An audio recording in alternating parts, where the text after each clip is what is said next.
Hi, I'm Calvin. This isn't my bike, it's BMW's bike. Meet the R12 GS. It's an enduro-style scrambler crafted by nostalgia onto the sporty roadster frame of the R12, and it is, in my mind, a thing of beauty.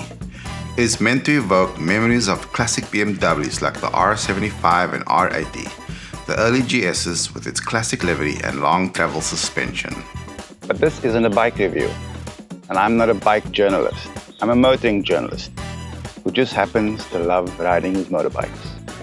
I've only been riding for 5 or 6 years now with extended breaks off the bike thanks to having collarbone surgery and brain surgery, neither of which are to do with my motorbike obsession. It's actually to do with my compulsion to ride a mountain bike. It starts early in life before you can even drive a car. Riding is the natural evolution from walking if you want to cover a lot of ground, which any teenager will want to do. To explore, to roam, to adventure, and even to fly. With hands outstretched, the wind in your hair, your eyes stinging with tears, and sun-kissed forearms gripping onto handlebars, the world is yours. No filters.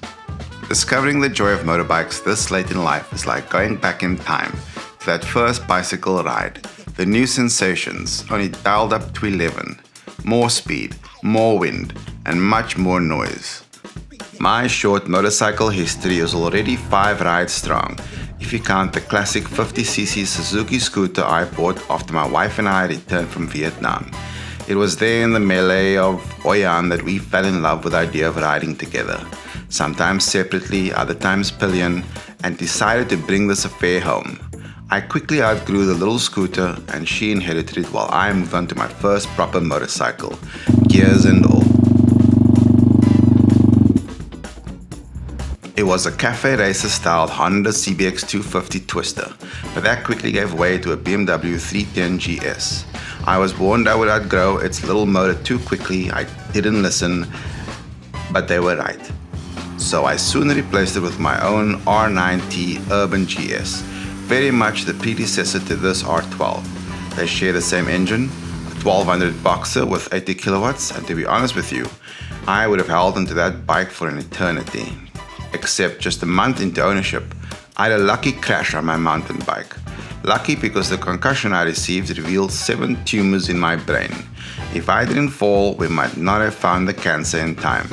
As it was, the doctor managed to get the biggest one out, while the rest, I call them passengers. They are merely low grade. Sobering, scary. I decided my days of reckless abandon were behind me and sold my R9T. I was devastated.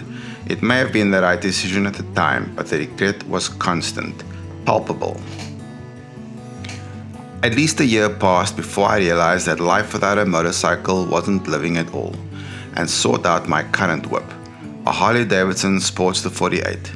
I love it dearly, the way it looks and feels, but also how its lazy engine doesn't goad me into silly speeds, allowing me to go slow, feel cool, and make all the right noises as I do.